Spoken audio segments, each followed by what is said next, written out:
Ashikaga Yoshiaki is not the easiest fallen ruler in Japanese history to pity. In many later tellings, he appears only as a supporting character in the rise of Oda Nobunaga. He is the last shogun, the man Nobunaga brought to Kyoto, the man who accepted power from a warlord and then tried to resist him. He is often remembered as ungrateful, weak, unrealistic, or simply obsolete. There is truth in that outline. Yoshiaki did depend on Nobunaga to enter Kyoto.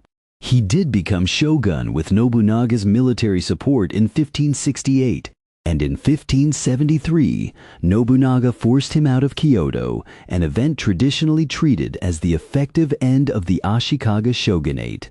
But that version of the story is too neat. It makes Yoshiaki look like a fool who failed to understand the man standing beside him. It makes Nobunaga look like the only real force in the room. And it makes the fall of the Muromachi shogunate feel like the obvious death of a system that had already outlived its purpose. The real story is more uncomfortable. Yoshiaki did not inherit a functioning government. He inherited a title surrounded by memories. The Ashikaga name still mattered, but the machinery that once made it powerful had been broken by generations of war, factional violence, and regional military independence. So the question is not simply why Yoshiaki turned against Nobunaga. The question is what a shogun could still do in an age when the shogunate had lost the army, the revenue, the obedience, and the fear that once made the office real. Yoshiaki was not born to be a helpless relic. He was the son of Ashikaga Yoshiharu, the 12th shogun, and the younger brother of Ashikaga Yoshiteru, the 13th. He belonged to one of the most important warrior families in Japan. Yet by the time he reached adulthood, that family's authority had become dangerous precisely because it was still valuable. His brother Yoshiteru tried to assert shogunal power and was killed in Kyoto in 1565. The violence did not merely remove a man, it exposed the emptiness around the office. If a shogun could be attacked and killed in the political center of the country, then the title still commanded respect, but not enough protection. Yoshiaki had been a Buddhist monk. He might have remained outside the direct line of power if the world around him had been stable. But it was not stable. The Ashikaga name became a prize. Whoever could control the rightful claimant could speak in the language of legitimacy. Yoshiaki needed a protector. Oda Nobunaga needed a name. That was how their alliance began. One man wanted to restore the old order. The other wanted to use the old order to open the road to a new one. At first, the arrangement seemed to benefit them both. Yoshiaki received the shogunate. Nobunaga received the authority that came from escorting a shogun into Kyoto. But the danger was already present inside the alliance. The same political act meant two different things to the two men. Yoshiaki believed he had recovered the shogunate. Nobunaga saw that the shogunate had become an instrument, and instruments can be used. They can also be put down. To understand Yoshiaki's failure, it is necessary to understand the world he was asked to rule. The Muromachi shogunate had once stood at the center of warrior politics in Japan. The Ashikaga shoguns claimed a position that connected the military houses, the court in Kyoto, and the wider political order. But by the 16th century, that order had fractured. The Sengoku period was not a world in which commands moved cleanly from the capital to the provinces. It was a world of castles, hostages, shifting alliances, temple armies, powerful retainers, local rivalries, and ambitious daimyo who could no longer be controlled by old formulas. Authority did not disappear, but it became negotiable. The shogun still mattered. He mattered because legitimacy still mattered. Even in an age of war, men did not always want to look like rebels. They wanted letters, titles, court ranks, precedents, and language that made violence appear lawful. To act in the name of the shogun was not the same as acting alone. A campaign could become restoration. A seizure of Kyoto could become order. An ambitious warlord could present himself not as a usurper, but as the armed servant of a rightful government. That was the value of Yoshiaki. It was also his prison. His greatest asset was not an army. It was his bloodline. The Ashikaga name could open doors, but it could not by itself hold them shut. The title of Shogun could summon memories, but memories did not feed soldiers or defend gates. The old office had symbolic power, and symbolic power can be useful, but only when someone with real force chooses to honor it. Yoshiaki's brother Yoshiteru had already discovered the danger of trying to make the office more than symbolic. Yoshiteru attempted to revive the authority of the shogunate in a deeply unstable Kyoto. He was attacked and killed in 1565. For the Ashikaga family, this was not only a succession crisis. It was a public demonstration that the shogun could be physically removed. Yoshiaki's position after that was precarious. He had a claim but not a secure base. He had a name but not enough armed support. He could not simply declare himself the center of Japan and expect the country to obey. He had to find a military sponsor. In another age, a prince of the Ashikaga line might have expected service. In Yoshiaki's age, he had to negotiate for rescue. That difference mattered. Every request for help created an obligation.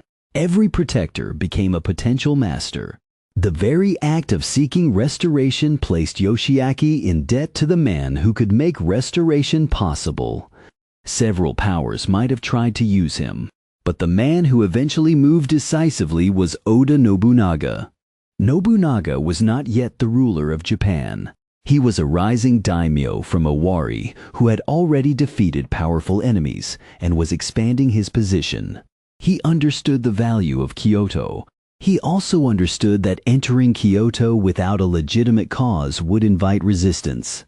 Yoshiaki gave him that cause. In 1568, Nobunaga marched on Kyoto and supported Yoshiaki's installation as shogun. For Nobunaga, this was a political breakthrough. For Yoshiaki, it was a resurrection. But the resurrection came with a condition that could not be openly stated.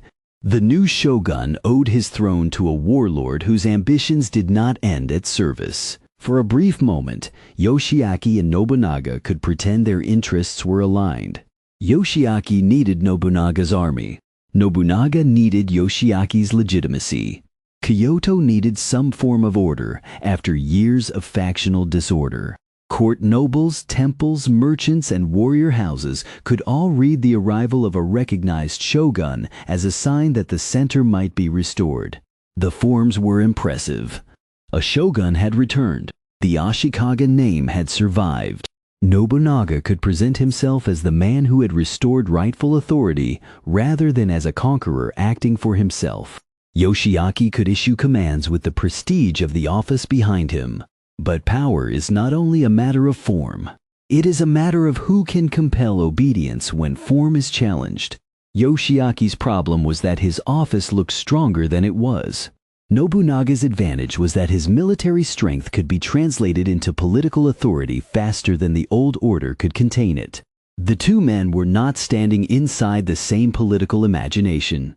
Yoshiaki's view was rooted in the older logic of the shogunate. Nobunaga had helped him, but that help should have placed Nobunaga within a hierarchy. The shogun was not supposed to become the servant of the man who escorted him. The warrior who restored the shogun was supposed to gain reward, honor, and influence, but not the right to reduce the shogun to a ceremonial seal. Nobunaga's view was colder. If his soldiers had made Yoshiaki's return possible, then the shogunate's practical foundation was Oda power. Nobunaga could respect the office when it helped him.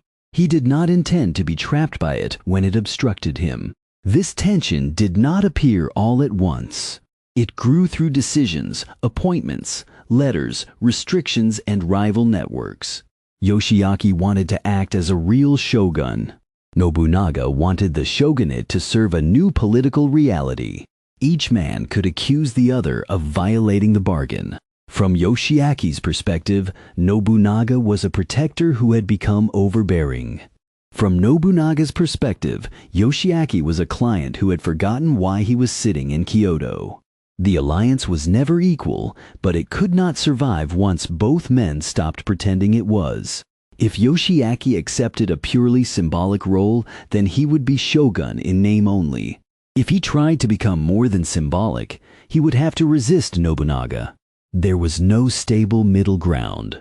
That is why the conflict between them was not only personal, it was structural. The last Ashikaga shogun could not be both restored by Nobunaga and independent of Nobunaga. Nobunaga could not both use the shogun's authority and allow that authority to command him. The more successful Nobunaga became, the less he needed to hide behind Yoshiaki. The more visible Nobunaga's dominance became, the more urgent it was for Yoshiaki to prove that the shogunate had not become a puppet. Both men had reason to distrust the other. Both were right to do so. Looking backward, Yoshiaki's resistance can seem foolish. Nobunaga is one of the most famous figures in Japanese history. He is remembered as a ruthless innovator, a destroyer of old enemies, a warlord whose campaigns helped open the path toward unification. Yoshiaki, by contrast, is remembered as the last shogun who failed to control him. But history was not experienced backward. In the early 1570s, Nobunaga's victory was not guaranteed. He was powerful, but he was also surrounded by enemies. His rise had alarmed many forces that feared his growing control over Kyoto and the central provinces. The Miyoshi, the Azai, the Asakura, the militant Buddhist networks, the Honganji Matsunaga Hisahide, and above all Takeda Shingen at different moments formed part of the pressure around him. Nobunaga looked dangerous. He did not yet look inevitable. That distinction is essential. Yoshiaki was not trying to defeat Nobunaga in a direct contest of personal military strength. He did not have that kind of strength. His strategy depended on coalition. He could use the shogunal name to communicate with other lords, to encourage resistance, to suggest that opposition to Nobunaga was not rebellion against order, but defense of order. This was the last weapon of the old shogunate. It could no longer command the country, but it could still define political meaning. If Nobunaga acted with Yoshiaki's approval, he could appear as the restorer of the shogunate. If Yoshiaki withdrew that approval and called on others to resist him, Nobunaga's legitimacy became more complicated. The same title that had helped Nobunaga enter Kyoto could be turned against him. Yoshiaki understood this. That is why he should not be dismissed as merely stupid or petulant. He knew the resource he possessed. He could not field an army like Nobunaga's, but he could write, summon, sanction, and connect. In a fragmented political world, that mattered. The problem was that symbolic authority required military success somewhere else. A coalition only works if its members act in time, keep their commitments, and survive their own crises.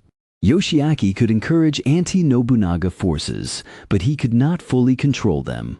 He could hope that Nobunaga's enemies would converge, but hope is not command. Takeda Shingen's role was especially important. Shingen was one of the few warlords whose military reputation and position could threaten Nobunaga at a strategic level. If the Takeda advance continued while other enemies applied pressure from different directions, Nobunaga might have faced a truly dangerous crisis. Yoshiaki's gamble, then, was not absurd. It was fragile. He was betting that the old language of legitimacy could still coordinate the new politics of force. He was betting that Nobunaga had moved too fast and created too many enemies. He was betting that a shogun without sufficient troops could still become the center of a warlord coalition. For a moment, that may have seemed possible. Then the ground shifted. Takeda Shingen died in 1573. The sources and later accounts do not all describe every political calculation in the same way, but what can be said with confidence is that the anti-Nobunaga pressure lost one of its most formidable military pillars. For Yoshiaki, this was not just the death of an ally. It was the collapse of a strategic assumption. He still had the title. He still had enemies of Nobunaga to contact. But the balance of danger had changed. And Nobunaga understood it. By 1573, the relationship between Yoshiaki and Nobunaga had moved beyond suspicion. Yoshiaki was no longer simply an uncomfortable partner. He had become a political obstacle. He had the name of the Shogun, the memory of the Ashikaga order, and connections to forces that opposed Nobunaga. As long as he remained in Kyoto, he could be used as a rallying point. Nobunaga had once benefited from that fact. Now he had to eliminate it. The confrontation in 1573 brought the contradiction to its end.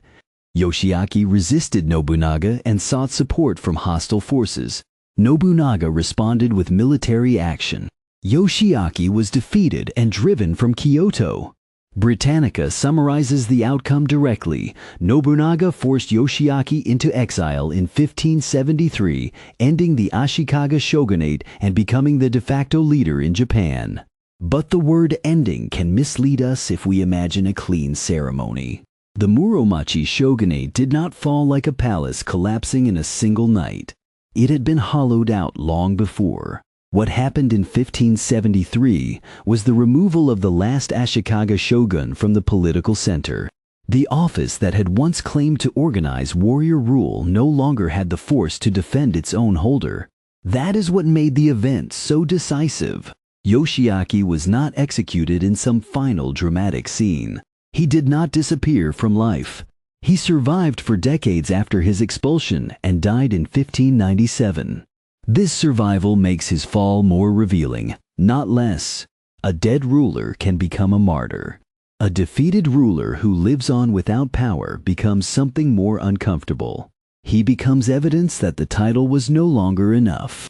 He could still exist, but the system he represented had been pushed out of the room. After 1573, Nobunaga no longer needed the Ashikaga shogunate in the same way. He could deal with the court, enemies, allies, and territories through his own power. He did not immediately create a new shogunate, and he did not need to. His authority came from victory, fear, reward, and momentum. Yoshiaki's exile marked more than the fall of one man. It marked a change in what political legitimacy could be made to do. For generations, the Ashikaga name had been tied to the idea of warrior government. By Yoshiaki's time, that name still carried prestige, but prestige without coercive power was vulnerable. Nobunaga had used the prestige while it was useful. When it became dangerous, he discarded it. Yoshiaki's title had protected him for a while. Then it made him disposable. It is tempting to call Yoshiaki a puppet. The word is simple. It seems to explain everything. Nobunaga installed him, controlled him, and removed him. Therefore, Yoshiaki must have been a puppet who briefly forgot the strings. But that word hides more than it reveals. A puppet has no strategy. Yoshiaki had one. A puppet does not try to build a coalition against the man supposedly controlling him. Yoshiaki did. A puppet is only a tool. Yoshiaki was also a claimant, a survivor, and a political actor trying to restore meaning to an office that others wanted to reduce to ceremony. He failed. But failure is not the same as emptiness. The more useful question is why his strategy failed. First, he inherited an office that had already been weakened beyond easy repair. The Ashikaga shogunate had lost the practical foundations that once gave the title force. Yoshiaki could not rebuild those foundations simply by returning to Kyoto. Second, he depended on the very man he needed to restrain. Nobunaga's army made Yoshiaki's restoration possible. That meant Yoshiaki's authority began with a contradiction. To assert independence, he had to challenge the source of his own restoration. Third, the anti-Nobunaga coalition was unstable. Nobunaga had many enemies, but they did not form a single reliable machine. Their interests overlapped, but they were not identical. They were separated by geography, timing, ambition, and their own vulnerabilities. Yoshiaki could encourage resistance, but he could not command it. Fourth, Nobunaga was learning quickly. He understood the political usefulness of old institutions, but he also understood when they became liabilities. He was not trying to abolish every inherited form at once. He was willing to use the court, titles, religious politics, and shogunal language when they served him. But he would not allow those forms to become chains. Yoshiaki's tragedy is that he tried to turn a borrowed restoration into real authority. Nobunaga's success is that he prevented the borrowed symbol from becoming his master. The conflict was not simply between a strong man and a weak man. It was between a man whose power came from military momentum and a man whose power came from inherited legitimacy in an age when inherited legitimacy needed military backing more than ever. That is why Yoshiaki's fall is more than a footnote. It shows the moment when one kind of political order could no longer defend itself against another. Kyoto was central to this story because Kyoto was never just a city. It was the symbolic center of imperial and aristocratic legitimacy. It was the place where warrior power could be translated into recognized authority. For centuries, ambitious military leaders needed some relationship with Kyoto, even if they did not directly rule from it. To enter Kyoto was to enter the theater where power could be named. Yoshiaki understood this. Nobunaga understood it even better. When Nobunaga brought Yoshiaki into Kyoto, he was not merely helping a displaced noble warrior. He was positioning himself inside the symbolic machinery of Japan. The Shogun gave him a reason to march. The capital gave his victory meaning. The court and the old institutions gave his military force a language beyond conquest. But once Nobunaga occupied that space, the relationship changed. Yoshiaki may have believed that Kyoto would strengthen him because it was the shogun's natural stage. Instead, Kyoto exposed him. In the capital, everyone could see the gap between title and power. They could see who issued commands, and they could see whose soldiers made commands real. This visibility mattered. A powerless claimant in exile can be imagined as a future restorer. A shogun in Kyoto who cannot control his protector looks weaker every day. Yoshiaki needed to act because inaction would confirm his reduction to a figurehead. Nobunaga needed to restrict him because an active shogun could threaten everything Nobunaga had gained. The capital turned their unresolved bargain into a public contest. There was no private solution. Every command, every alliance, every hesitation, and every rumor became part of the wider struggle over who had the right to define order. This is why Yoshiaki's expulsion carried such weight. Nobunaga was not simply removing a difficult ally. He was demonstrating that Kyoto no longer required an Ashikaga shogun to function as the center of political action. The man who had once needed Yoshiaki to enter the capital could now remove him from it. That reversal is the heart of the story. Yoshiaki brought Nobunaga legitimacy. Nobunaga took from Yoshiaki relevance. History often remembers the person who changes the direction of events more vividly than the person crushed by that change. Nobunaga is easy to narrate. His life is filled with motion, battles, betrayals, religious wars, castle-building, ruthless decisions, sudden reversals, and a spectacular death at Honnoji. He can be cast as villain, genius, destroyer, modernizer, tyrant, or unifier. Whatever role he is given, he dominates the screen. Yoshiaki is harder to narrate. His most important weapons were letters, titles, claims, and alliances. His struggle was not the drama of battlefield command, but the quieter drama of trying to make an old institution matter in a world that had learned to live without it. That kind of struggle is historically important, but it is less visually satisfying. So later memory made him smaller. He became the man Nobunaga installed. Then the man Nobunaga expelled. Then the last shogun before the real story moved on. This is not entirely false, but it is incomplete. It turns Yoshiaki into a prop in Nobunaga's rise and treats the end of the Ashikaga shogunate as if it were only the removal of an outdated figure. It forgets that Yoshiaki's resistance exposed the unresolved question at the center of the age. Could old legitimacy still control new violence? Yoshiaki's answer was yes, if the shogun could gather enough enemies around the man who threatened him. Nobunaga's answer was no, if the man with the army refused to be contained. Nobunaga's answer won. And because it won, it became easier for later generations to treat it as obvious. But it was not obvious at the time. Nobunaga faced real danger. Yoshiaki had real reasons to search for allies. The Ashikaga name still had value. The old political vocabulary had not vanished. It simply no longer had enough force behind it. That is what makes Yoshiaki's defeat historically revealing.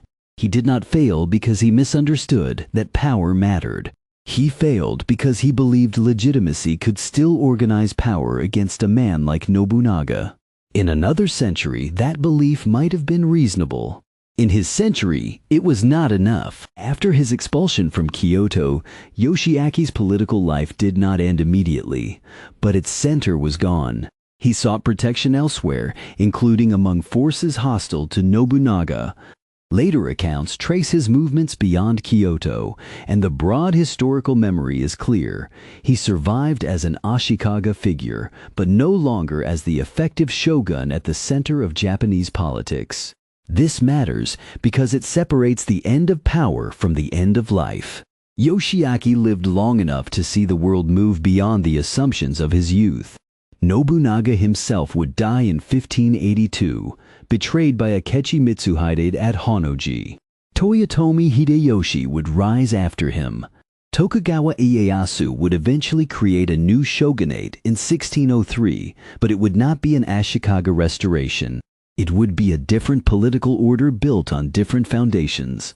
Yoshiaki belonged to a world that had not quite disappeared when he was born, but had become impossible by the time he tried to rule. That is the sadness of his life. He was not the founder of a new system. He was not the victorious defender of an old one. He was the last visible holder of a title whose historical meaning was collapsing around him. Later historians found it easier to judge him than to explain him. Judgment is simple. He was weak. He was unrealistic. He was a puppet. He was outplayed by Nobunaga. Explanation is harder. Explanation requires seeing that Yoshiaki's choices were made inside a narrowing world. If he obeyed Nobunaga, he preserved the title but emptied it. If he resisted Nobunaga, he risked losing the title altogether. If he waited, he became irrelevant. If he acted, he became a target. Every path was dangerous. That does not make him a hero. It makes him historically human. He wanted the shogunate to mean something because his name, his family, and his claim depended on it meaning something. Nobunaga wanted the shogunate to be useful, but not sovereign. The age itself decided which vision could survive. When Yoshiaki was driven from Kyoto, the Ashikaga shogunate did not simply lose an office holder. It lost the power to define the political center. Ashikaga Yoshiaki's story is worth telling because it forces us to look at history from the losing side of a transformation. Not every defeated ruler is misunderstood. Not every last king or final shogun deserves redemption. Some fail because of arrogance, incompetence, cruelty, or bad judgment. Yoshiaki made mistakes and his attempts to resist Nobunaga were risky, dependent on others, and ultimately unsuccessful. But to reduce him to a foolish obstacle in Nobunaga's rise is to accept the winner's framing too easily. Yoshiaki's real failure was not that he lacked ambition. It was that his ambition belonged to an office whose foundations had already been broken. He believed the Ashikaga name could still gather the country's political language around it. He believed that a shogun could still stand above a warlord who had helped restore him. He believed that Nobunaga's enemies could be turned into a coalition strong enough to make the old hierarchy matter again. For a moment, that belief was not impossible. Then the coalition faltered, Nobunaga moved, and Kyoto slipped from Yoshiaki's hands. The last Ashikaga shogun did not merely lose power. He lost the right to define what his life had meant. Nobunaga became the man who broke the old order and opened the way toward unification. Yoshiaki became the relic who failed to stop him. One man became the engine of history. The other became the proof that history had moved on.